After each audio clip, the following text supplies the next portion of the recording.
empieces cuando empieces. Listo, va. Entonces, retomando. El experimento nos interesa obtener datos de algunas variables o de algún sistema a considerar, ¿no? Obtener datos de un sistema. Este va a ser nuestro experimento. Para poder ver cómo se comporta a futuro, qué es sus propiedades y, bueno, en general lo que podamos deducir de él, ¿no?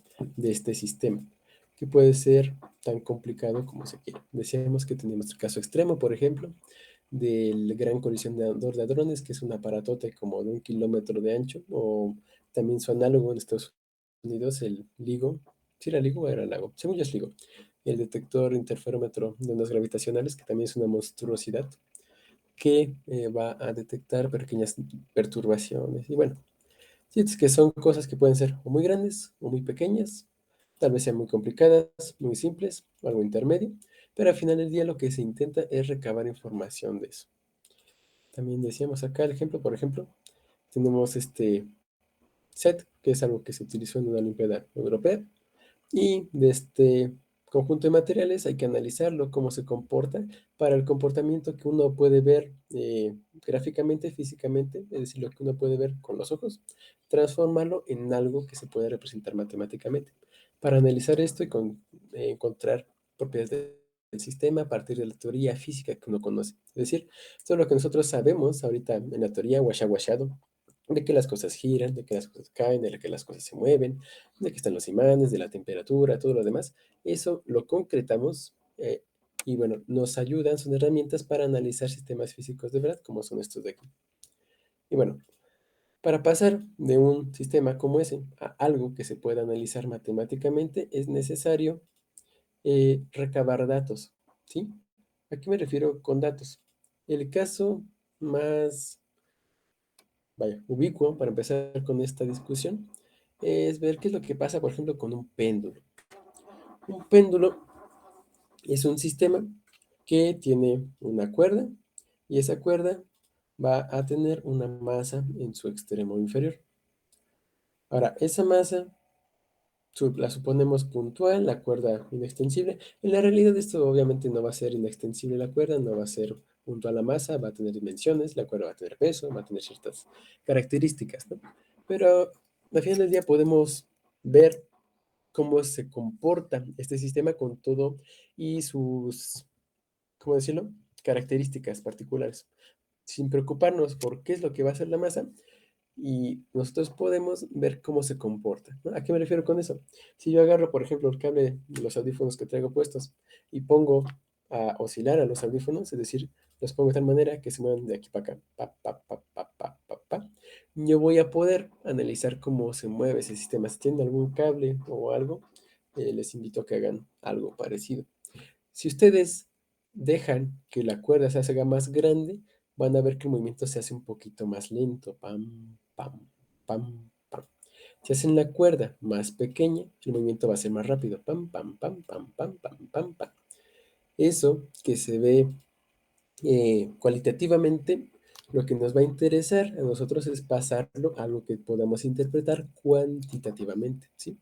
Es decir, pasar de lo cualitativo, se mueve más rápido, a lo cuantitativo, se mueve X veces más rápido, ¿sí? Esas diferencias, para pasar de una interpretación a otra, es, necesitamos una herramienta que van a ser los datos que recabemos de este sistema. Ahora, cuando recabamos datos de un sistema, nos interesa saber qué variables vamos a considerar. ¿Sí? Por ejemplo, si tenemos este péndulo y dejamos fija, por ejemplo, la masa, es decir, yo tengo en una cuerda amarrada una pelota y esa pelota la dejo amarrada. Lo único que muevo va a ser qué tan larga es la cuerda que sujeta a esa pelota. ¿Sí? Puedo hacerla más chica, puedo hacerla más larga, puedo darle que tenga más cuerda, que tenga menos cuerda, la puedo partir a la mitad, la puedo, no sé, hacer que mida 3 veces más, etcétera, ¿no? Diferentes medidas de la cuerda. Entonces, lo que nos va a interesar es ver cuantitativamente cuánto le toma a cada, eh, bueno, a esta pelotita en dar una vuelta, ¿sí? Cada vez que se balancea. ¿A qué me refiero? Si yo tengo la pelotita aquí, la suelto, yo voy a ver que le va a tomar cierto tiempo en ir de aquí a acá. Ese tiempo va a depender de la longitud de la cuerda. Si la cuerda es chiquita, ese tiempo va a ser más pequeño. Si la cuerda es grandota, ese tiempo va a ser más grande, ¿sí? Ahora, ese tiempo a mí me va a interesar recabarlo, ¿sí? ¿Cómo lo recabo? Yo quiero obtener tantos datos como sea posible. Yo quiero obtener tanta información como sea posible. Y en ese sentido, es sumamente importante que la organicemos en una tabla, ¿sí? Aquí déjenme pongo que esta va a ser la longitud de la cuerda, L, y bueno, suponemos que le va a tomar un tiempo T, ¿no? En dar la vuelta, ¿sí? Ese es un tiempo T que se puede medir prácticamente usando un cronómetro, ¿sí? Un cronómetro que puede ser ya sea analógico o digital, 9 de cada 10 veces es digital, y bueno, va a tener su incertidumbre asociada y demás, ¿no? Pero a fin de cuentas va a ser un señor cronómetro que va a medir las cosas, ¿no? Y por otro lado, la longitud de la cuerda es algo que podemos nosotros medir con una regla, ¿no? O con un flexómetro, o con cualquier cosa que mida longitudes. A fin de cuentas, lo importante es medir cuánto mide de aquí a acá, ¿no? Y a partir de eso vamos a encontrar una relación entre estas dos cantidades, ¿sí? Pero bueno, antes de encontrar la relación, es importante que analicemos toda la información que tenemos, que podemos recabar de este sistema. Y esa información se representa en una tabla, ¿sí? Aquí probablemente sea conveniente que lo escriba. Los datos que se obtienen de un experimento se representan en una tabla. Ahora, esa tabla tiene que estar ordenada, tiene que ser clara. Cuando uno recupera sus datos del experimento, cuando uno hace el experimento, lo que le interesa es poder hacer el análisis de la forma más clara posible, ¿sí? Esta claridad que va a permitir que analicemos el sistema. Si no hay claridad a la hora de obtener nuestros datos, si no hay claridad a la hora de organizar nuestro pensamiento, si no hay claridad a la hora de, vaya, organizarnos, nuestro resultado, nuestro procedimiento y toda la interpretación que hagamos del fenómeno tampoco va a ser claro. Entonces, es extremadamente importante que lo que se obtenga en este sentido sea sumamente claro. Y para ser sumamente claro, se utiliza este formato, que es una tabla. Ahora, esa tabla no puede estar hecha con las patas. ¿A qué me refiero con eso? Uno no puede poner nada más, ah, sí, aquí vale 1, y aquí vale 2 segundos, aquí vale 3, aquí vale 4, aquí vale 5, aquí vale 6. No, tiene que ser debidamente etiquetada la información para que cualquier persona que vea esta tabla diga, ah, esta columna de la tabla me dice esto, esta otra columna me dice esto, esta fila me refiere a esta medición, esta fila me refiere a esta otra, ¿sí? Y bueno, en ese sentido, les decía yo que es importante eh, etiquetar estas columnas de la tabla, ¿sí? Ahora, ¿qué es lo que vamos a representar aquí en la tabla? En el caso este del péndulo, por ejemplo, nosotros nos interesa ver cómo depende el periodo de la longitud o viceversa, la longitud del periodo. Queremos encontrar una relación entre estas dos variables, entre estas dos cosas que nosotros podemos medir y que nos van a determinar el comportamiento del sistema. Para encontrar eso, lo que vamos a hacer es que, bueno, la idea general es que nosotros queremos obtener un montón de valores, parejitas de números, que luego nosotros podamos graficar, ¿sí? Entonces, nosotros vamos a tener aquí, por ejemplo, t en función de L o L en función de t, da igual.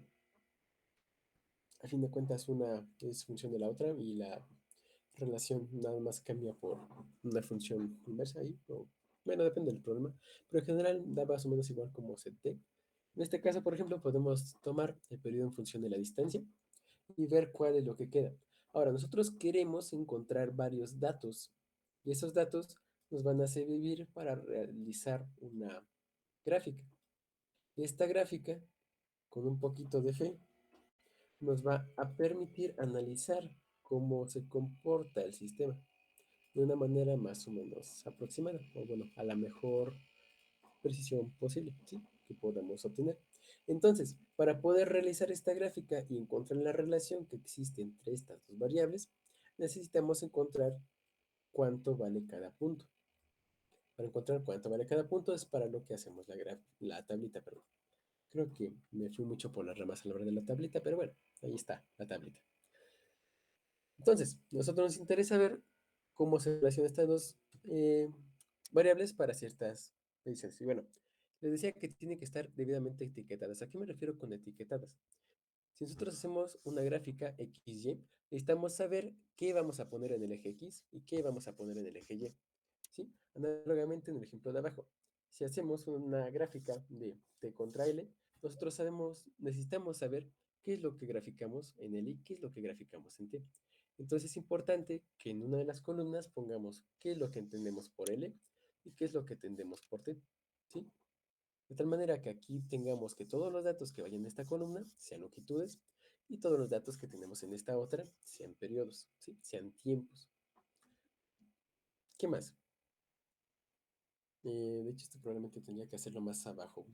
Eh, Aquí, si me disculpan, déjenme, se los pongo abajito para que quepa mejor, porque vamos a hacerlo un poquito más extensa, creo. Denme un segundito, disculpen los inconvenientes técnicos. La tableta de arriba, y ahora sí, aquí está. Va, perfecto. Entonces decía L y T. Va, perfecto. Ahora, estas dos variables ya sé qué son, ¿no? Tengo la longitud, tengo el periodo, pero hace falta la cosa más importante que tenemos en la física, que son las unidades. No es lo mismo que le diga que esa longitud del péndulo está en kilómetros, a que yo le diga que esa longitud del péndulo está en centímetros. Hay una diferencia evidente entre esas dos cantidades y va a ser resultados extremadamente diferentes si yo les digo una longitud en kilómetros, así les digo una longitud en centímetros. Entonces es importante que a la hora de registrar los datos en una de tablas de estas, diga explícitamente en qué unidades se está trabajando. Para decir explícitamente en qué unidades se está trabajando, se suele poner una raya horizontal, de tal manera que esa raya horizontal nos indique en qué unidades se está trabajando. L barrita centímetros quiere decir que todas las variables que tenga aquí van a estar en centímetros, ¿sí? De manera análoga también se puede escribir T barrita S, que me va a decir que todos los tiempos que yo tenga registrados en esta columna van a estar en segundos, ¿sí? Es exactamente lo mismo, pero bueno, para sus debidas dimensiones de cada uno. Otra cosa que es importante considerar es que no es la única notación que se puede utilizar para esto. Otra forma de escribirlo es poner, déjenme ver si lo puedo poner otro color, de azulito. Uno puede poner L y luego entre paréntesis la variable. ¿Sí? De forma análoga también puedo poner T entre paréntesis segundos. Ambas formas son igualmente válidas y bueno, la que se utilice depende mucho de la persona. Ahora, esta variable de abajo es más, ¿cómo decirlo? Más transparente a la hora de trabajarlo de una forma más matemática. ¿Sí? Porque a la hora de trabajar con linealizaciones logarítmicas, que es algo que vamos a hacer después, eh, transparenta un poquito por qué se justifica hacer lo que hacemos en el sentido que lo hacemos, pero bueno, todavía no nos adentremos en ese terreno de las linealizaciones y el logaritmo de una dimensión. Pero bueno, hasta aquí vamos bien, ¿sí? Con esto de cómo empezar a hacer una tableta.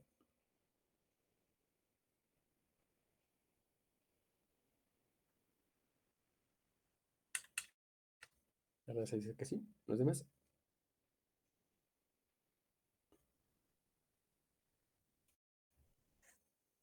Y esperemos que sí.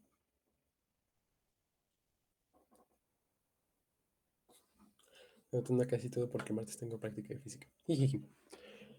Está bueno, pues. Entonces, prosiguiendo. Tenemos por un lado una longitud, el periodo, con sus debidas unidades, ¿no? Ahí, ¿cuál les parece mejor? Es cuestión de ustedes. Ahora, formalmente, algo que se suele hacer también es que si uno toma el formato de arriba, puede añadirle la incertidumbre propia del aparato, ¿sí? Digo, el análisis de incertidumbres es algo muy, ¿cómo decirlo? No necesariamente opcional, pero sí bastante, vaya, a este nivel que trabajamos nosotros, el cálculo de incertidumbres es bastante, más complejo de lo que se espera comúnmente que se haga, ¿sí? 9 de cada 10 veces en una Olimpiada no se les va a pedir que realicen las medidas todas con las incertidumbres propias del aparato. No se les va a pedir que grafiquen esas incertidumbres. Tampoco se les va a pedir que hagan un análisis de propagación de incertidumbres muy complejo, ¿sí? Porque eso nada más quita tiempo y a nivel que consideramos Olimpiadas, el tiempo es lo que más nos incumbe y pues tenemos que desperdiciar la menor parte posible del mismo. Pero bueno, también les puedo decir como comentario al margen que si conocen la incertidumbre de su aparato, por ejemplo, si lo miden con una regla, con una resolución de 1 milímetro, pueden poner eh, en este formato de acá, en vez de poner entre paréntesis centímetros, pueden poner la incertidumbre primero y luego la unidad. ¿A qué me refiero? Otra forma válida de ponerlo, de hecho, déjenme, lo pongo aquí y ahí es que ya no me cabe con la gráfica de arriba. Pero bueno, déjenme, borro esto y luego lo catafixio, porque a fin de cuentas esa gráfica no se va a ir a ningún lado, ¿verdad? Ejeje. X. Bueno, se los pongo con martecito. Otra forma de ponerlo es decir L, luego entre paréntesis, su incertidumbre, más o menos, por ejemplo, 0.05 y luego la unidad, centímetros. Es una forma un poquito más extensa de ponerlo, queda un poquito menos compacto, pero a fin de cuentas da un poquito más de información respecto a las incertidumbres. En general, este es un método más correcto que los anteriores, pero, digo, para lo que nos concierne, la forma más sencilla de hacerla es la de esta abajo. Ahorita vamos a ver algunos ejemplos para que vean a qué me refiero con todo esto y bueno, cómo se pueden tomar datos en un sistema de verdad. Bueno, otra forma de hacerlo en este mismo formato, por ejemplo, se tiene un cronómetro con una resolución de una décima de segundo, podría ponerse más o menos 0.1 segundos, ¿no? Ahí siguiendo las especificaciones que tienen los diversos aparatos dependiendo de sus cantidades, ¿no? De las convenciones que se utilicen, ya sea analógico o digital. Pero bueno, entonces ya tienen etiquetada su gráfica con cualquiera de las diferentes notaciones que les aparezcan, que les gusten, que tengan a la mano, que quieran usar de acuerdo a lo que se les pida. Y ya teniendo eso, lo que se procede es tomar varias mediciones. ¿A qué me refiero con tomar mediciones? Bueno, si ustedes tuvieran en sus manos este sistema del péndulo, lo que harían sería primero arreglárselas para medir cierta longitud de esta cuerda. Por ejemplo, esa longitud podría valer 20 centímetros. Entonces, ustedes miden esos 20 centímetros a cada longitud de la cuerda y luego proceden a medir el tiempo que le toma en dar una oscilación a la cuerda teniendo esos 20 segundos. Acá me parece que tengo una simulación de un péndulo que nos permite ver más o menos eso aquí virtualmente. Nada más que no la encuentro. Ya se me escondió. Aquí está. Maravilloso. Larga vida al FED de Colorado. Ahora, este, les digo, es un pendulito, ¿sí? Entonces, este péndulo va a tener cierta longitud y dependiendo de esa longitud vamos a encontrar cierto periodo, ¿no? Mientras más corta sea la longitud, más rápido va a moverse, es decir, más corto va a ser el periodo, le va a tomar menos tiempo en dar una oscilación. Mientras más largo sea, va a tomarle más tiempo. Y bueno, pues ahí está, ¿no? El sistema. Ahora, lo que haríamos nosotros entonces es agarrar una regla, aquí tenemos la regla, y medir. Ahí suponemos que ahí está el cero, y entonces hasta aquí, esta regla mediría, según nos dice esto, aproximadamente 90, 91, 92, se acerca a 93, entonces se lo podemos reportar como 93 centímetros de longitud, ¿no? Según esto vale 1 metro, qué extraño. Va. Es que depende de dónde se mida. Al parecer, este sistema mide a partir de esta línea negra, ¿sí? Y bueno, entonces la longitud de todo esto va a ser 1 metro. Nosotros podemos disminuir la longitud, ¿no? Y en este caso aquí tenemos que son como 59 centímetros aproximadamente. Y bueno, se puede seguir bajando y encontrar diversos valores, ¿no? Ahí lo que importa es teniendo, por ejemplo, una longitud de 20 centímetros, habíamos dicho, que es lo que dice acá, aunque esto diga algo un poquito diferente. Eh, Aquí estamos, chavos. Es tenerlo, por ejemplo, así y medir el periodo que le toma en oscilar. ¿A qué me refiero con el periodo que le toma oscilar? Bueno, Uno toma un cronómetro, aquí debería haber un cronómetro, aquí está el cronómetro, y entonces le da en iniciar cuando pase por uno de los extremos del intervalo y en principio le podría dar parar cuando pase por el mismo extremo otra vez, ¿sí? Por ejemplo, ahí y lo detiene. Y esa es una medición del periodo. Otra medición podría ser, por ejemplo, esta medición y lo detiene. Otra medición, por ejemplo, podría ser tan, tan. Sin embargo, esa forma de medir no es muy apropiada, no es conveniente. ¿Alguien me podría decir por qué no conviene estar haciendo tat tat al periodo? Es decir, medir una oscilación a este periodo, a este ritmo.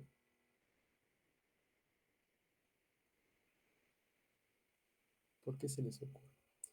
Porque también depende de la velocidad de reacción. Exacto, ese es un muy buen argumento. ¿Que tanto tarda en pararse? Sí. Ahí sí ven, al principio me tomó 93 centésimas, luego tomó 95, luego tomó 97. Y bueno, eso no es una medición que digamos muy confiable, ¿no? Tiene bastante margen de error.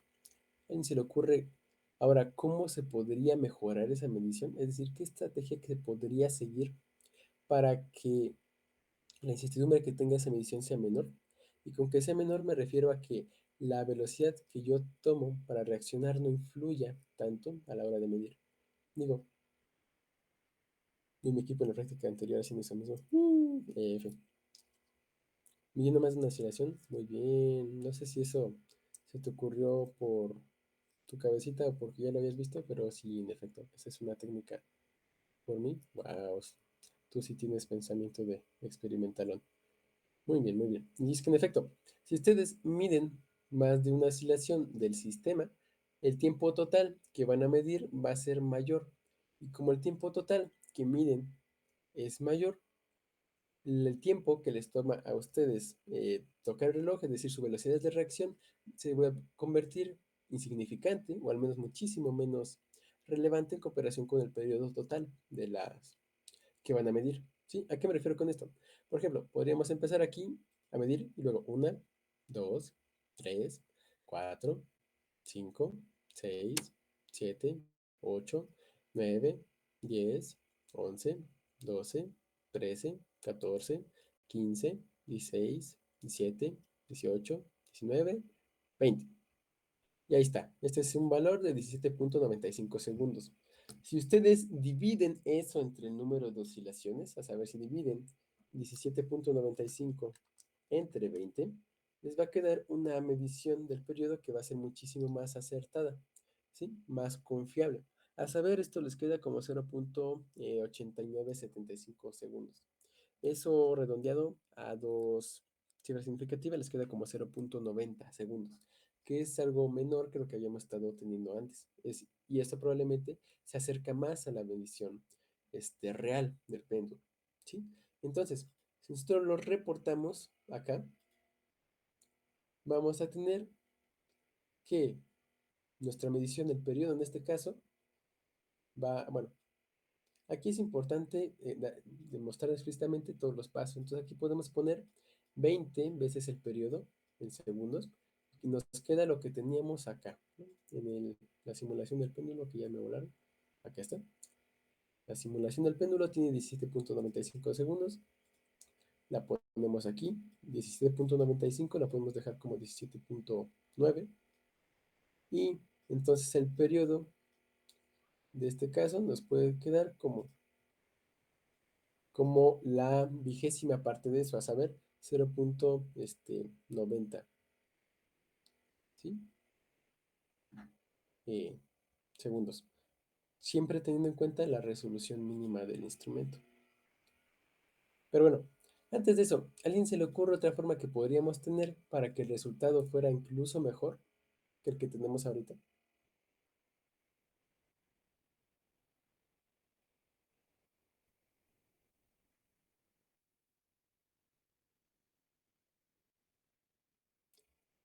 Hacer varios, hacer un promedio. Sí, muy bien, muy bien. Usted va para experimental, mi estimado Toño. En efecto, si ustedes toman varias veces la misma medición, pueden verificar que vaya, ¿cómo decirlo? Que dejen de lado la mayor parte de los errores humanos posibles, ¿sí? Entonces, si ustedes miden 50 veces la misma cosa, el valor medio de todas esas mediciones va a acercarse muchísimo más al valor real el que tendrían si no hicieran un promedio, ¿sí? Digo, aquí no lo vamos a medir 50 veces porque qué flojera, pero sí vamos a intentar hacer un promedio ahí medio rascuachón, pero bueno, que al menos sirva para equilibrar un poquito más los resultados. Entonces, si hacemos lo mismo, nos va a quedar como 1, 2, 3, 4, 5, 6, 7, 8, 9, 10, 11, 12, 13, 14, 15, 16, 17, 18, 19, 20. Y ahorita quedó como 17.99, ¿no? Ahí hay cierta diferencia con la de anterior, pero bueno, esa diferencia va a ser un poquito pequeña en comparación con el tiempo total.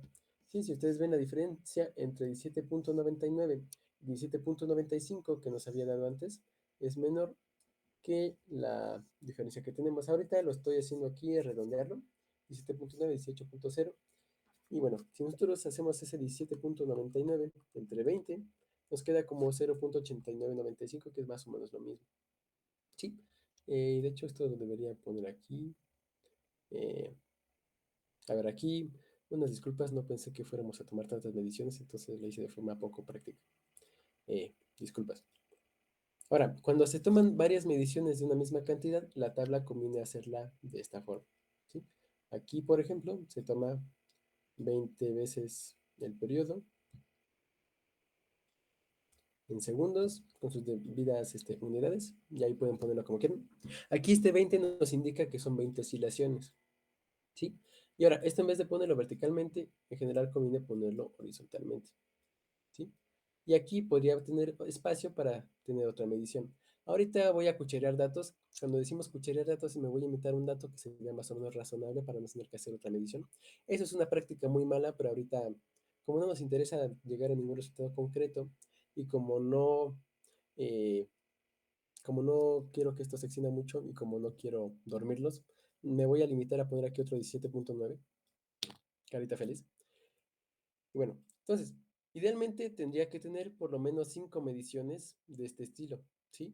Aquí tendría, por ejemplo, 17.9, 18.0, 17.9, a lo mejor acá tendría 18.1 y no sé, a lo mejor hasta por allá tendría 17. No sé, 8, por decir algo, ¿no? Ahora, estas ya son 5 mediciones del periodo. Estas 5 mediciones las voy a promediar y las voy a dividir entre 20. ¿Para qué las promedio? Para que los errores de todas estas se quiten en conjunto y se quede lo más estable posible. Y voy a dividirlas entre 20 para pasar de 20 oscilaciones a una sola oscilación.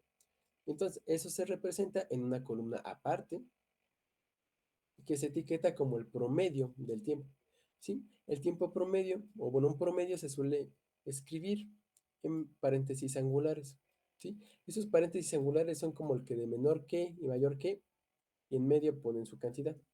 Ese, vaya, esos paréntesis angulares se utilizan para denotar un promedio. Cuando yo les pongo algo entre paréntesis angulares, 9 de cada 10 veces les quiero decir que lo estoy considerando en su valor promedio. Por ejemplo, el valor promedio de G es como el valor promedio de la aceleración de la gravedad en el planeta. El valor promedio de, lo que sé, de H, por ejemplo, podría ser el valor promedio de la altura de una persona en determinado país. El valor promedio de T mayúscula, C, por ejemplo, podría ser el valor promedio de la temperatura en grados centígrados que hay en cierta parte del país en un determinado periodo de tiempo, ¿sí? Ese, esos corchetes angulares, les decimos, nos sirven para hablar de tiempos promedios, o bueno, de promedios en general. Y bueno, entonces, para sacar el primer punto de esta gráfica que nos interesa hacer, que nos relacione el periodo y el tiempo, vamos a promediar este tiempo y bueno, ya vamos a tener, por un lado, aquí en el eje de las L's vamos a tener un 20 y por otro lado, en el eje de las T's vamos a tener cierto valor. Si nosotros sacamos eso, es decir, si sacamos el promedio, el promedio va a quedar como la suma de estos datos que tenemos aquí, dividido entre 5 porque son 5 valores, y luego eso dividido entre 20 porque son 20 oscilaciones. Entonces, si lo escriben, les invito a que lo hagan en su calculadora, va a quedar como 17.9 más 18.0 más 17.9 más 18.1 más 17.8 entre el número de oscilaciones, que son 5. Y eso queda como 17.94. Si eso lo dividen entre 20, les va a quedar como 0.897 segundos. Y eso es algo que ya podemos escribir aquí, 0.897. Ahora, en principio, esto mismo se tendría que hacer para tantos valores como sea posible. Ahora, como regla de pulgar, los valores angulares que en la computadora se escriben los mismos que menor mayor que sí. O bueno, si lo fueras a escribir, por ejemplo, en LaTeX me parece que sí hay otra forma de escribirlo, no con el menor mayor que, pero para términos prácticos se ve como, como corchete angular el menor menor que, así que sí, para términos prácticos puedes usar esos. En términos formales, lo más probable es que exista algo que sea un poquito más bonito, más estilizado, pero pues ajá, para términos prácticos sí se puede utilizar el menor mayor que para escribirlo. Bien, ahora, este procedimiento se tendría que repetir varias veces. Por ejemplo, para 30 centímetros, para 40 centímetros, para 50 centímetros, para 60 centímetros, para 70 centímetros,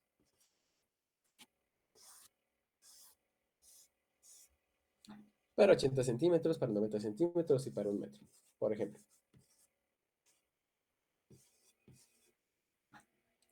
Ahora, como regla de pulgar, como regla general, es importante que a la hora de hacer mediciones haya mínimo 8. ¿A qué me refiero con 8? En general, lo mínimo que se puede hacer es que tengamos 8 valores diferentes de L con sus respectivos valores de T, ¿sí? De tal manera que a la hora de graficar nos queden por lo menos 8 puntos. Aquí son 4, tendría que ser el doble de estos que tenemos aquí para que quede una gráfica lo más acercada posible al valor que tenga que tomar, ¿sí? Entonces, aquí se los pongo. Bueno, aquí déjenme les hago un pequeño resumen de las especificaciones que tiene que tener una gráfica. Y bueno, déjenme también les comparto el Jamboard porque creo que es útil que lo tenga. Entonces, ahí está. Ahí por si le quieren dar una checada. Ahora, en una gráfica, ¿qué es lo que tenemos que tener? ¿Qué es lo que ya hemos visto? Bueno, por un lado, tiene que estar etiquetada con unidades y si se pide con incertidumbres. Digo, y bueno, podemos ponerle incertidumbres del aparato. Sí, eso es como en general. Tiene que estar etiquetada, tiene que tener unidades, eso es fundamental, y tiene que tener la incertidumbre del aparato. Es decir, tú me tienes que decir qué vas a graficar en cada tabla y en qué unidades lo vas a medir. Ya si le quieres medir también la incertidumbre del aparato, pues allá tú, es también algo que puedes hacer, pero bueno, eso es como que lo fundamental. Luego, ¿qué otra cosa? Tiene que tener por lo menos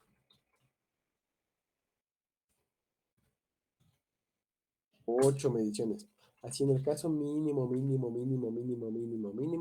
de que ya se le está comiendo el tiempo y no quieren hacer nada más, tiene que tener por lo menos 8. Ahora, en el caso más ideal, de ser posible, podemos ponerlo, debe tener por lo menos 10.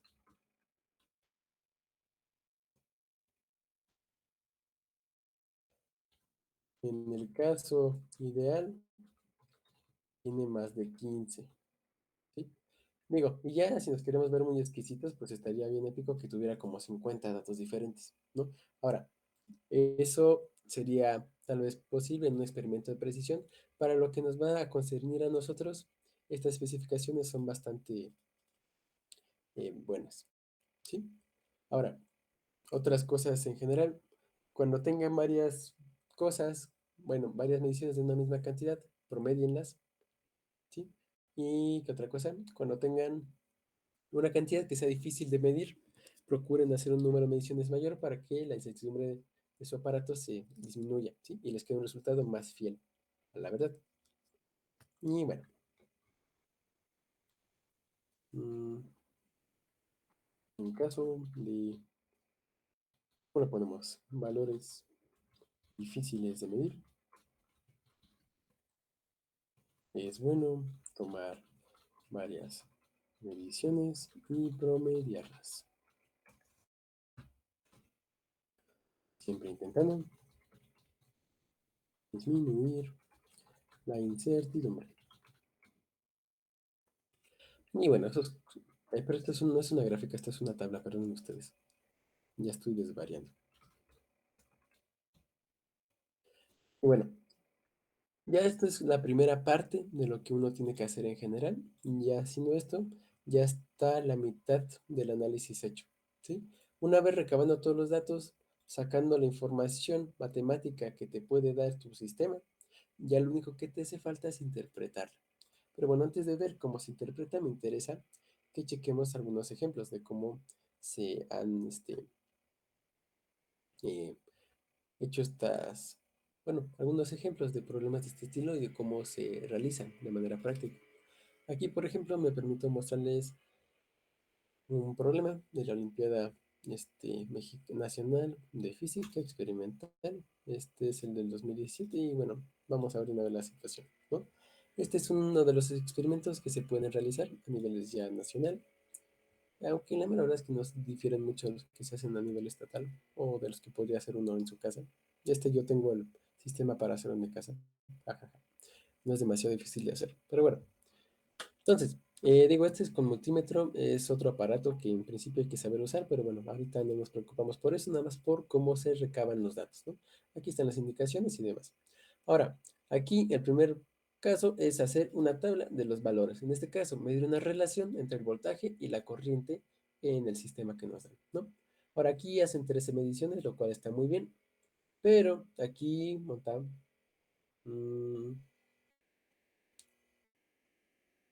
Bueno, aquí dicen que el máximo está con 10 mediciones, ¿sí? Ahora, digo, estamos aquí para aprender física, sí, es la cosa más bonita que nos concierne, al menos en este entorno, pero también estamos aquí en el marco de las Olimpiadas, y las Olimpiadas son una competencia, y las competencias, algo que conviene es obtener la mayor cantidad de puntos posibles.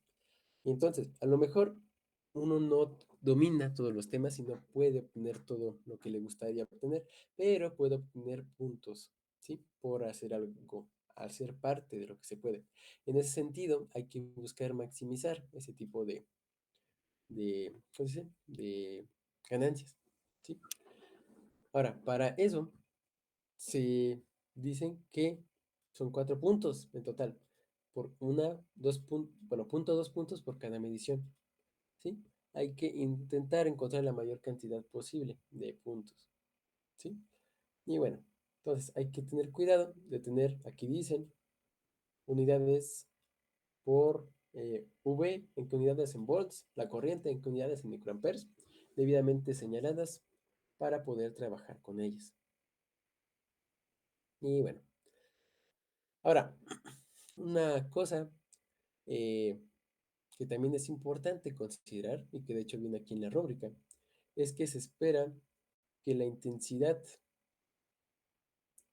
sí, la intensidad menor tiene que tiene que estar por debajo de cierto valor crítico, ¿sí? Y la intensidad mayor tiene que estar por encima de cierto valor crítico.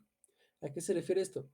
Que si su intervalo de valores está, por ejemplo, entre el 0 y el 2000, los datos que registren ustedes tienen que estar lo más posibles pegados a las orillas de los intervalos. ¿A qué me refiero con esto? Hay que intentar medir en todo el rango de valores que uno posea. Por ejemplo, si ustedes tienen su sistema del péndulo y tienen que la cuerda que tienen puede medir entre 1 metro y 10 centímetros, se espera, y en general es una buena práctica experimental, medir más o menos a lo largo de todo el intervalo en cantidades más o menos equitativas. ¿Sí? ¿A qué me refiero? Medir en las cantidades mínimas, que serían, por ejemplo, aquí 10 centímetros, y en las cantidades máximas, que sería cuando la cuerda vale 1 metro. Esa eh, anchura del intervalo de mediciones, es decir, que esto tenga la mayor cantidad posible de datos, bueno, que la diferencia entre el valor máximo y el valor mínimo sea la mayor posible, para que a la hora de graficarla, el recorrido horizontal de su gráfica sea lo más ancho posible, ¿sí? Si ustedes aquí empiezan en 20 y acaban en 100, van a tener unos 80 valores en esta recta numérica. Sin embargo, si ustedes empiezan en 10 y terminan en 20, nada más van a tener 10 valores numéricos, ¿sí? No 80 como podrían tener. Cuando tienen 80, van a disminuir la incertidumbre que va a presentar su experimento, además de que observan un comportamiento más general del mismo, ¿sí? A lo mejor en una región pequeña presenta un comportamiento que aparentemente puede ser muy sencillo, pero en una región más amplia puede presentar un comportamiento más interesante, más complejo, más susceptible a ser analizado matemáticamente, ¿sí? O bueno, menos más interesante, por así decirlo. Entonces, a la hora de medir, una cosa buena es medir a lo largo de todo el intervalo de valores, perdón, a la hora de efectuar una medición, bueno, de efectuar las mediciones, procurar medir a lo largo de todo el intervalo disponible. Y eso les va a permitir que a la hora de hacer su gráfica y obtener información de la misma, el resultado sea lo más confiable posible. Aquí si ven esta gráfica presenta cierta curvatura al principio, pero más para acá se ve como una línea recta. Si nada más tuviéramos esta cacho de aquí, podríamos pensar que es una línea recta horizontal, ¿no? Constante. Pero si nosotros lo extendemos más, podemos ver claramente que ese ya no es el caso, ¿sí? Sino que tenemos acá una curvatura. Es por eso que es importante realizar este tipo de análisis, ¿sí? Lo más amplio posible. Pero bueno, eh, ¿hasta aquí alguien tiene alguna duda, comentario?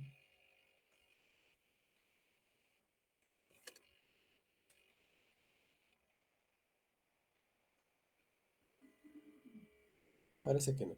Entonces vamos a dar unos 5 minutitos de descanso porque tengo que ir por agua. Ajá.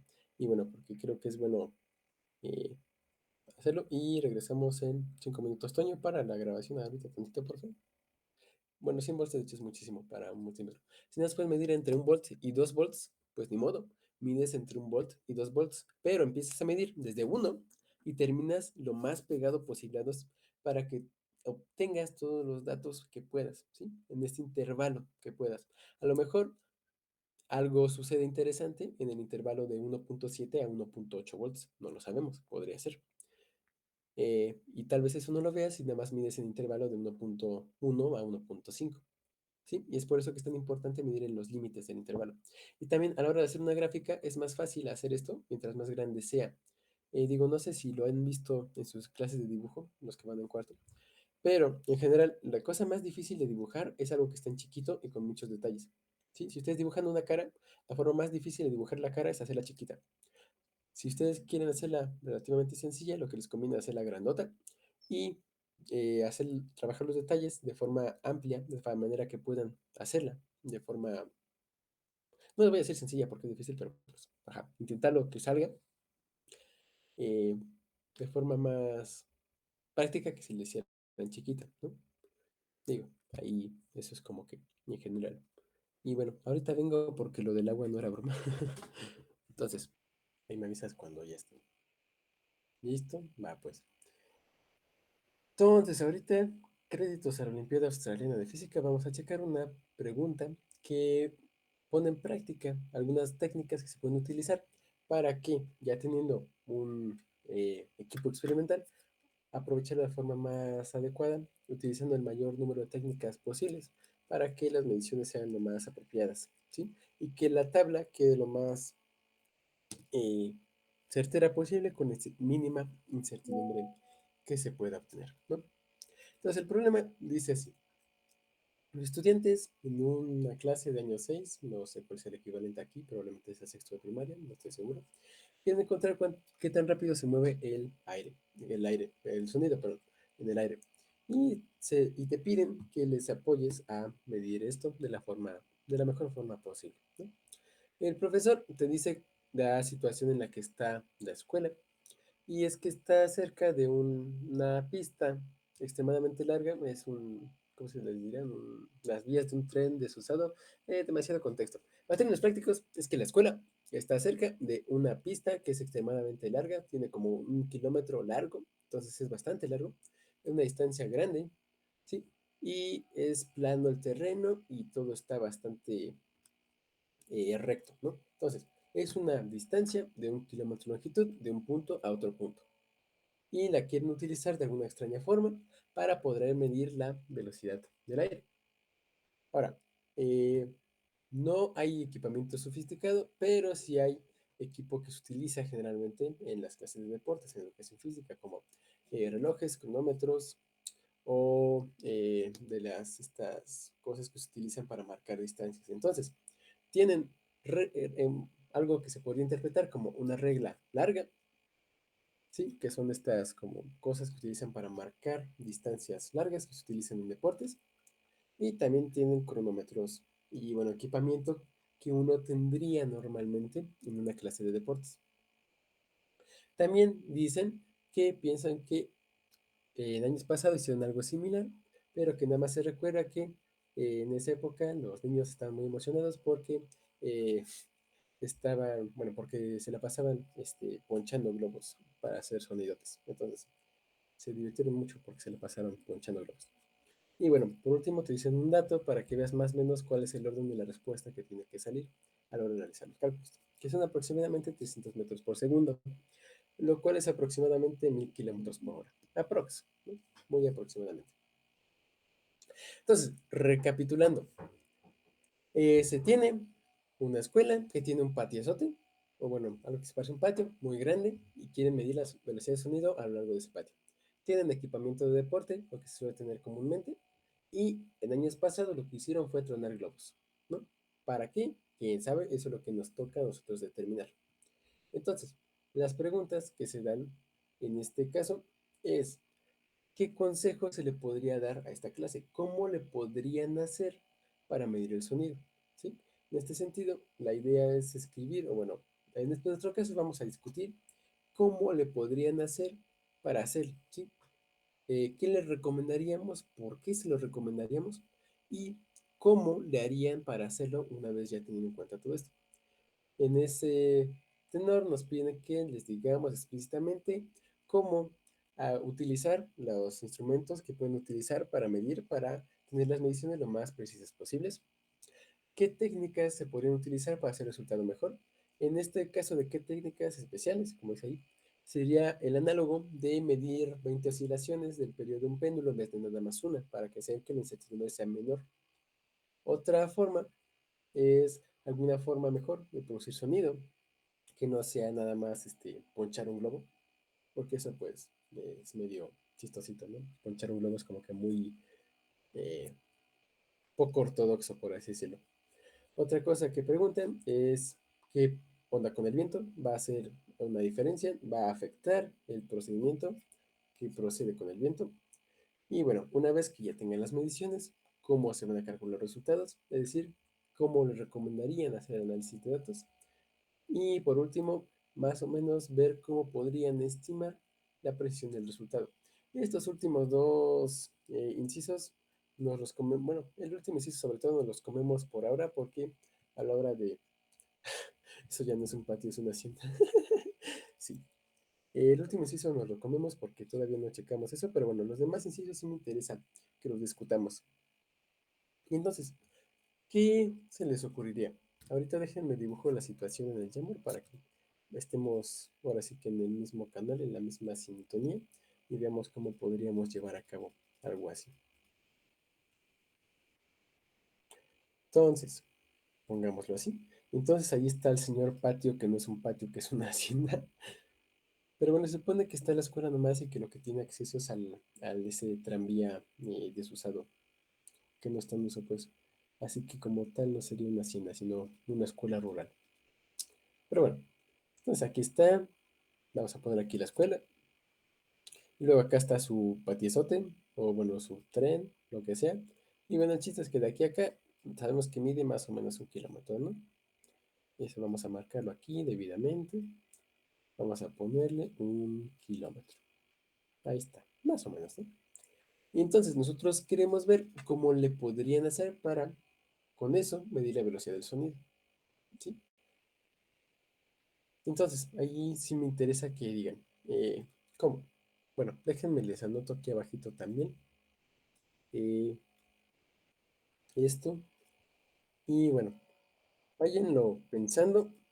Vamos a dar unos minutitos para que le piensen y ya luego vamos a discutir los resultados, ¿no? Porque a fin de cuentas el chiste es chambear. Y ahí, sí se pegó, nice. Ahora, espero que hablen inglés y si no, pues también se los traduzco. Y aquí abajo la traducción. Quienes gusten ir empezando, pues puedo poner la situación. Eh, bueno, déjenme, le copio entonces aquí. Y bueno, eso ya lo puse y les pongo la situación y ya luego se los traduzco. ¿Va?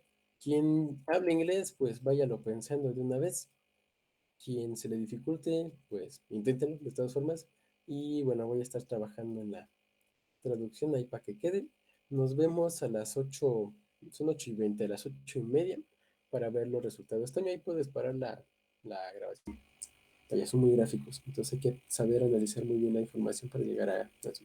Pero bueno, si deciden seguir por este camino, en su momento se los encontrarán. Están bonitos. Ahí les invito a que si gustan luego los chiquitos. Pero bueno, retomando. Sí, eso de grabarlo es una muy buena idea, de hecho. Porque por un lado te limita todo lo que serían los errores humanos de empezar a medir y por otro lado te da una forma bastante certera de ver algo. Eso no se me había ocurrido a mí, pero la verdad es que es una muy buena idea. Muy bien, muy bien. ¿Qué otra cosa se les ocurre? Digo, ya tratando cada uno de los puntos clave, bueno, ahí más o menos le dicen que se ponga de un lado al otro y, bueno, uno en un extremo, otro del otro, que uno ponche el globo y que midan, ¿no? Va bien, eso está bien. Y luego, ¿cómo podrían utilizar los instrumentos correctamente? Teniendo, pues, como bien dice Don Mimir, un celular, también pueden tener un cronómetro, también pueden tener un globo, o no sé. ¿Cómo? ¿Cómo? ¿Eu? ¿Cómo? Que cómo los podrían utilizar correctamente. Dicho de otra manera, ¿cómo no tendrían que utilizarlos? ¿Qué podría suscitar errores si los utilizan mal?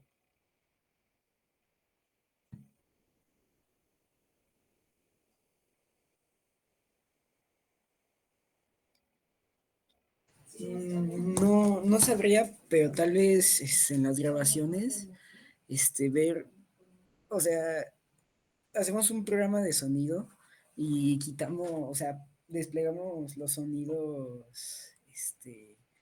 qué intensidad de sonido es más grande en ese segundo y a partir de, pues no sé, como una media de los sonidos, de los varios globos que estamos ponchando, pues así, ¿no? Ok, esa es una parte interesante, ¿no? Analizarlo mediante un software de edición de sonido, por ejemplo, ahí está Audible o está Reaper. También se puede hacer con uno de edición de video, por ejemplo, está Lightworks, o bueno, cualquier otro, ¿no? Filmora creo que es el que utilizan más. Pero bueno, sí, ahí está bastante. Me gusta ese análisis. Toño, ¿a usted qué se le ocurre en ese sentido? Y Aranza también sí está por aquí.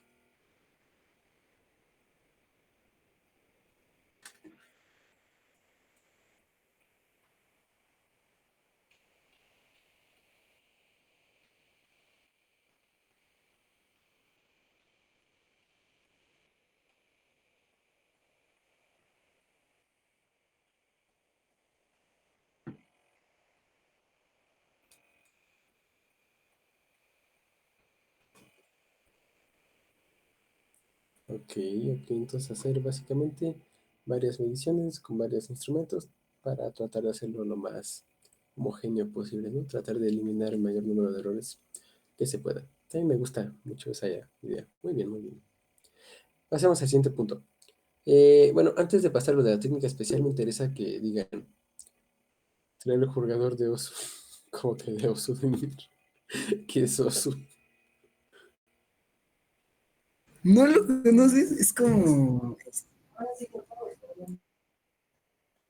Sí, es sí, oso? exacto, exacto. ¿Qué es oso, gente?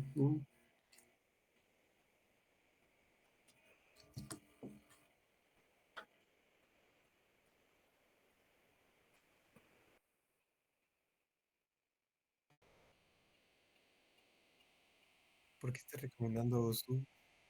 What the fuck? ¿Por qué le quieres arruinar la vida a Javier? ¿Oso? No le clic. No, no, no Hay le monas instales eso. chinas en la portada. Eso es una mala. Sí, es muy mala idea. No lo... Existe esta cosa. Maravillosa. Por eso me gusta darles clase. Jeje. Bueno, pues XD, ¿qué les digo? Con el mejor pulso. Es bastante interesante, porque bueno, eso tiene cara de estar desarrollado en algún país oriental. La gente de los países orientales sí se pone muy viciada con ese tipo de cosas. Ahí es bastante interesante verlos. Pero bueno, eh, retomando, algo que me interesaba que dieran era, ¿tienen ideas de producir sonido de una forma mejor que están en globo? Es decir, digo, el globo pues es como que medio chistosito, ¿no? Ahí le pones con un alfiler y esperas que no te pegue. ¿Hay alguna forma más práctica de producir algún sonido largo? O bueno, no largo, eso es en inglés. Fuerte, pues, audible, que se oiga, pues, vaya, Gritando. gritando. Ahí depende mucho de la posibilidad que tenga una persona de gritar. Tal vez se podría, sí, pero ahí eso creo que sería un poquito inclusive más, ¿cómo decirlo? Incierto que el globo. Porque por un lado tiene que ver el, vaya, Mm, no sé, es que, por ejemplo, la personita cuando grita, depende si, no sé, si no le grita directamente enfrente a la persona, puede que el hecho de, vaya, de la dirección que tenga la boca con respecto a la otra persona, puede así como que influir, creo yo. Digo, ahí habría que verlo, pero no sé, a lo mejor se podría intentar algo más. Dime, que diga, Toño, ¿ibas a decir algo?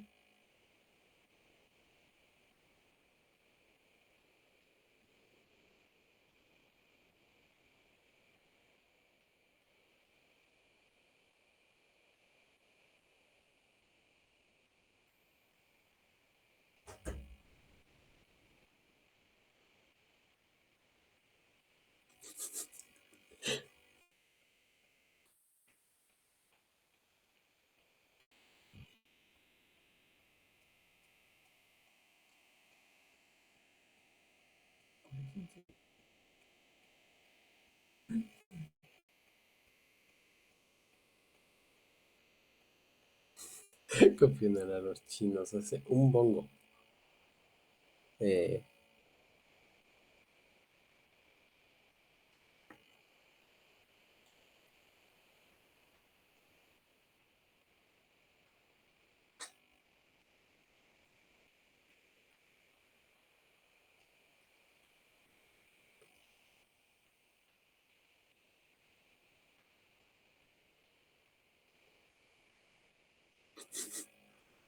disco, ¿disco cuál?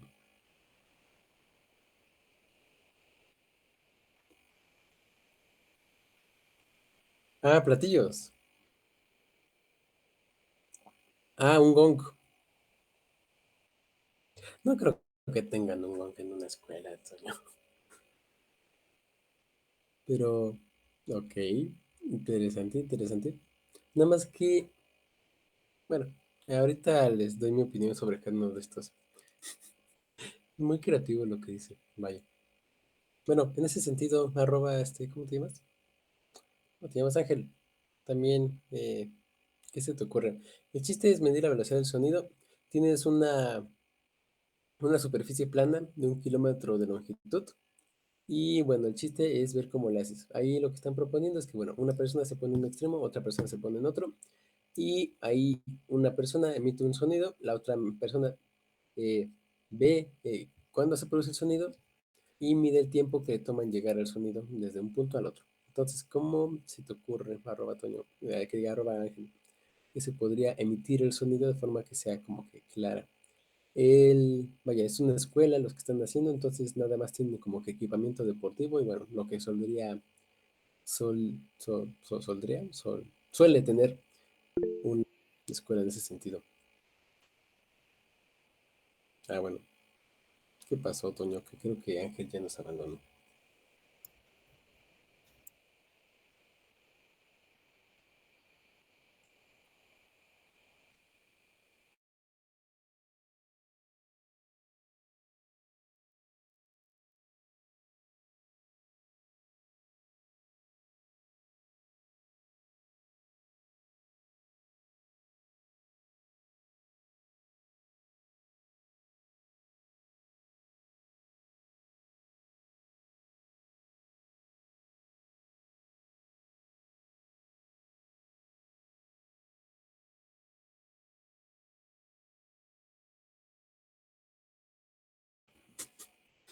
Ok, ok, interesante. La idea de la bocina me gusta. Nada más que no sé qué tan práctico sea eso de que brinquen las pelotitas, porque para que brinque tendría que ser en la dirección que emite el sonido, ¿sí? Porque el sonido es una onda longitudinal. Entonces tendría que ir en la misma dirección. Y si el sonido ya lo estás apuntando hacia la otra personita, pues está medio canijo que vibre la mesa. Espera que haya una tormenta eléctrica y poner un catalizador casero de 1 kilómetro que va a haber impacto del trueno. Vamos, Es que interesante lo forma único de... que se me ocurre es como algo parecido a lo que hicimos en el Pax Macadir, la Olimpiada Universitaria, pero pues, ¿cómo van a sacar un tubo de PET tan grande, verdad? Ese es el problema. Si lo hicimos nosotros, lo pueden hacer ellos. Lo de menos es que vayan a la palería. Pero pues es Y una secundaria, no han de tener dinero para nada. No es cierto. No me van a decir. están en Australia. Ah, no te dije. Esta es una Olimpiada australiana, entonces ahí sí tienen presupuesto. Tienen presupuesto para un tubo de PET. Órales.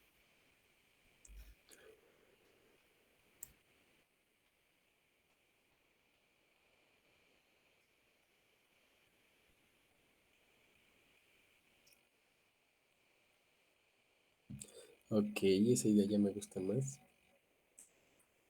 Y lo que dice Dimir, está muy creativa esta propuesta, pero ahí tendrías que tomar en cuenta factores que alterarían la velocidad del sonido, porque la velocidad del sonido depende, entre otras cosas, de la temperatura en la que estés y, bueno, por no decir la humedad del aire y demás. Entonces, si pones un ambiente más frío, como es el que suele ver durante una tormenta, o bueno, con muchas gotas de agua que como que interfieran en el ambiente, pues va a ser más complicado que se mida la velocidad del sonido. Como un estimado de la velocidad del sonido o de la velocidad del sonido durante una tormenta, ese que dices es un método muy, muy bueno. Pero, pues, ajá, a mí me daría miedito hacer el experimento. Pero pues, sí, está bonita tu idea. Está bien. Una explosión. Y bueno, en ese sentido, digo, como comentario al margen, no sé si alguna vez han ido a alguna competencia, no sé si alguna vez les ha tocado participar en algo que sea, yo que sé, natación, atletismo, donde sean deportes de velocidad, pero en todos tienen una pistola. Así, en general es de ley. Todas las escuelas, todos los que hacen deportes de velocidad, tienen una pistolita. Esa Sí, pistolita me que acabo dicen, de enterar preparados, de eso listos, hoy. fuera, y ¡pah! ¿Eu? Me acabo de enterar de eso hoy. Hace Ajá, como dos digo, horas. Bueno, digo, no, ah, no es cierto más. LOL. XD. Pero, pues ajá, eso no es ilegal, ¿no? Porque no es una pistola, es una pistola de salvas. Entonces, nada más hace la explosión. Y pues, digo, eso es algo que suele tenerse en todas las escuelas. Y si no es una pistola como tal, es un aparato electrónico equivalente que hace un sonido, se escucha horrible. Recuerdos de Vietnam de cuando me tocaba competir, Sí, XD. es horrible. Pero suena horrible justo. Entonces, se escucha feo, pero se escucha un montón. Y si es de estas pistolitas que tienen la salva, pues como tal ya es la explosión de pólvora. Entonces, a la hora de disparar, se emite un brillo, pues, porque es como si tronara un cohete. El cohete explota y se ve, ¿no? Otra cosa que podrían hacer, por ejemplo, es con un cohete, digo, ya pasando de Australia a México, van al mercado, se compran una palomita, explotan la palomita y bueno, ya viendo en el momento de que la persona al kilómetro vea que la palomita explota, vaya que brille, y empieza a medir y bueno, ya termina la medición cuando, pues sí, cuando regresa la palomita. Digo, es otra forma, ¿no? No sé, podría ser. Australianos, Latinoamérica.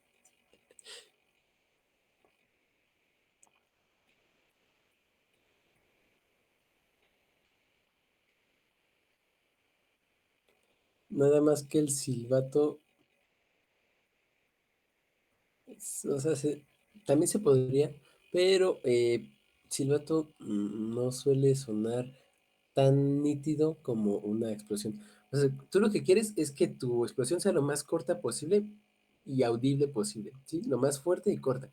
¿Por qué quieres que sea fuerte y corta? Porque quieres, por un lado, que llegue en un momento dado, o sea, que sea un solo pitido, y por otro lado quieres que sea fuerte para que, bueno, alcance ahí llegar, ¿no? Ya se me ocurrió Entonces, algo. el silbato, espérame tantito, el Sí, silbato, si tú le haces prrr, y dice prrr, pues es un sonido largo.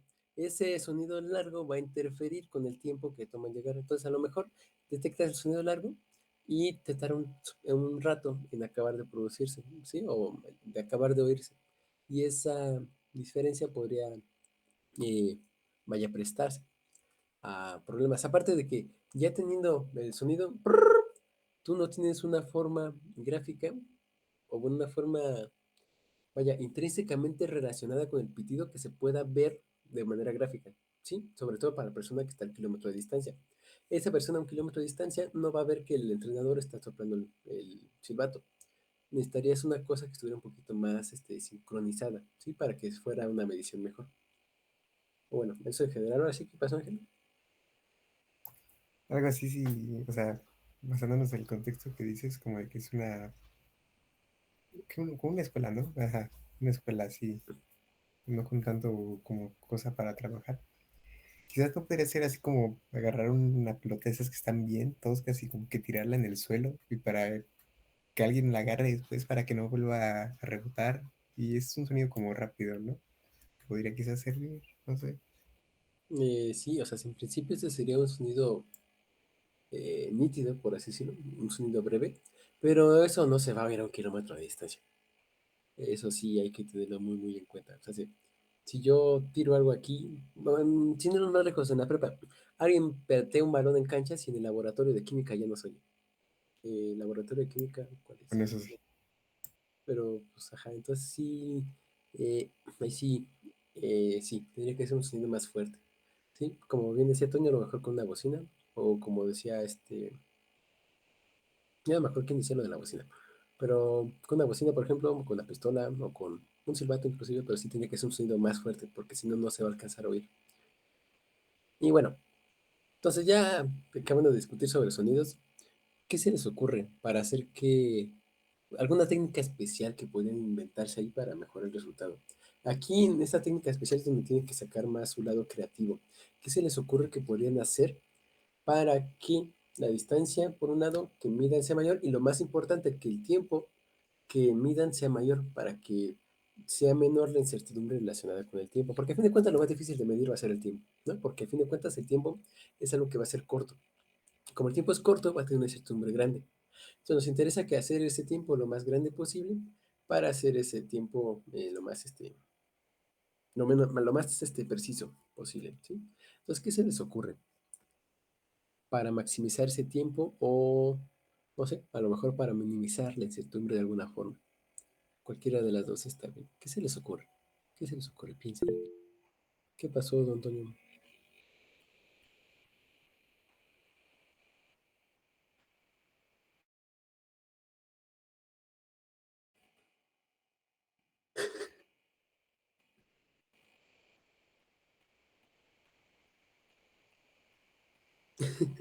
Meterse al agua. ¿Y por qué se querría meter al agua?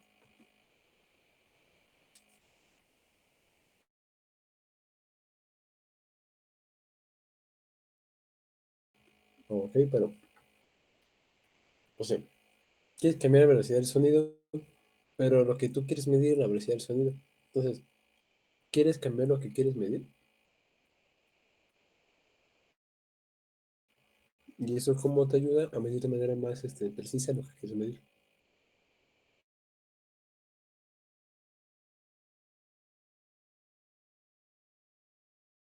Ah, ok.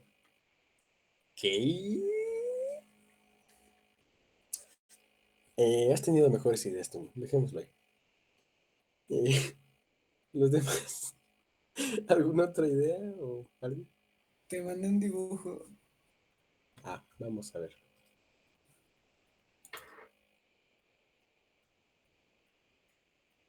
Explosión o sonido. Ok, esto está interesante. Vamos a ver su señor dibujo. Ay, por cierto, no te he contestado. No es por intención de dejarte en visto. Es que he estado muerto esta semana. X. Entonces, tú dices que pongamos a dos personitas que se vayan a 1 kilómetro de distancia, ¿no? Y bueno, que las dos hagan sus mediciones respectivas del sonido, ¿no? Explosión o sonido fuerte, las dos. Eso, en efecto, oye, esa es una muy buena idea, de hecho. Tener dos personas que miden el mismo fenómeno desde posiciones a la misma distancia, pero diferentes posiciones, va a hacer que se pueda medir de una forma más práctica el sonido, ¿sí? Esa es una muy buena idea, de hecho, muy bien. Porque así puedes tener un mismo fenómeno medido desde dos partes distintas y eso intrínsecamente te va a disminuir la incertidumbre del fenómeno que tengas. Y eso es algo bastante bueno. Muy bien, muy bien. ¿Alguien tiene alguna otra idea?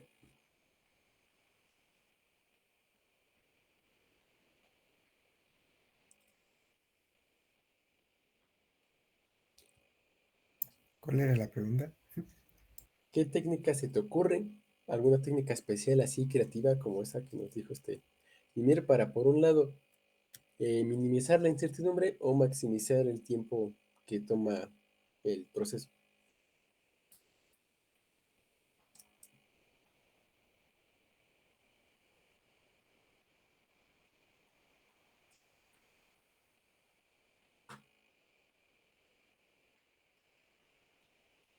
No, creo que ahí no se les ocurren muchos, pero bueno.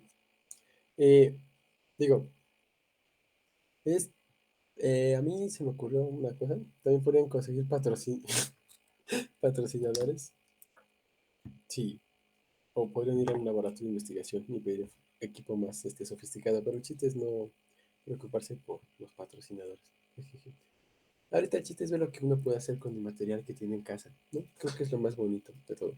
Con las cosas que uno tiene, cómo puede utilizarla para analizar el mundo que les rodea, cómo puede encontrar cosas nuevas, descubrir el mundo, las cosas, la naturaleza, a partir de cosas relativamente sencillas, ya para después complicarlo tanto como se quiera, ¿no? Pero bueno, retomando, aquí les quiero comentar una idea que tengo. Ahora, estamos de acuerdo que da lo mismo que tengamos una personita, de hecho acá está el dibujo, no sé para qué lo conoce. Da igual que tengamos una personita emitiendo el sonido aquí, en la escuela, a que tengamos una personita emitiendo el sonido acá, ¿no? Da igual donde se pare la personita que emite el sonido. A fin de cuentas va a hacer lo mismo. Ahora, la cosa es que las escuelas suelen tener muros y esos muros reflejan el sonido. ¿Y esto por qué importa? Si nosotros ponemos una personita aquí que emita el sonido y que al mismo momento de emitir el sonido, es decir, en cuanto prenda la palomita, dispara la pistola o demás, que empiece a grabar o que empiece a tomar el tiempo requerido, vamos a ver, por ejemplo, aquí sale el sonido, empieza a grabar esta persona. Entonces, va el sonido, va el sonido, va el sonido, va el sonido. Y luego, la escuela, les digo que tiene un muro. Ese muro va a hacer que el sonido se refleje. Entonces, el sonido va a viajar de regreso a la persona. Entonces, la distancia efectiva que recorre es dos veces esta distancia, ¿sí? Por un lado la recorre de ida y por otro lado la recorre de venida. Suponemos que lo recorre con la misma rapidez, ¿sí? De ida y vuelta. Entonces, el tiempo efectivo que se tarda en recorrerla va a ser el doble, ¿sí? Que el que se tomaría en recorrerla una vez, porque efectivamente recorre el doble de la distancia. Y como se duplica el tiempo que le toma en que nosotros lo detectemos, se va a disminuir la incertidumbre de una manera también considerable, ¿sí? Bueno, la incertidumbre relativa en este caso. Ahí como comentario. Otra cosa que podrían hacer, ahí creo que alguien iba a hablar, ¿no? Ya estoy oyendo cosas, ni modos. Otra cosa que también podrían hacer es, bueno, a lo mejor esto no disminuye tanto la incertidumbre, pero sí les proporciona un método más práctico de hacer mediciones. A fin de cuentas, lo que ocupan son mediciones, ¿no? Podrían poner otra personita a la mitad de la distancia, hiciera el mismo procedimiento, es decir, viera, en cuanto viera la explosión, empieza a medir, escucha cuando le llega el sonido, luego escucha cuando le regresa. Entonces, por un lado tiene una medición que le dice cuánto tarda en recorrer esta distancia, y luego tiene otra en cuanto le tarda en recorrer esta doble distancia de aquí para acá, ¿no? Si ponemos aquí la personita. Y eso se podría repetir varias veces, pero con dos personitas al menos ya se mejoraría un poquito las mediciones. Y eso también ayuda. Dice Antonio que vienen buenas veces como desgraciados. Sí, sí, sí, sí. Obviamente, todos estos métodos requieren que no se mida tan solo una vez, sino que se realicen varias mediciones de lo que sea que hagamos para encontrar el mejor resultado posible. Y bueno, ya para hacer el promedio y demás, ¿no? Lo cual nos lleva al último punto que vamos a considerar ahorita, creo. Eh, ah, bueno, antes de preocuparnos por el viento, porque ya son las 9, ¿cómo me interpretarían los datos? Bueno, creo que ya lo habíamos dicho, ¿no? Hacemos un promedio y ya con el promedio se calcula como que el valor medio y ese valor medio es el que se toma como el valor más acercado a la realidad que tenemos, ¿no? Y pues bueno, está bien. ¿Dudas, comentarios al margen? O si no, yo creo que ya le acabaríamos aquí. Entonces, ahorita nada más vimos lo que sería cómo se realizan las mediciones y cómo se tabulan los datos, es decir, cómo se hace una tabla. Otra parte fundamental que hace falta a la hora de sacar el análisis experimental es hacer una gráfica. Esta gráfica de aquí está mal hecha, de una vez se los digo.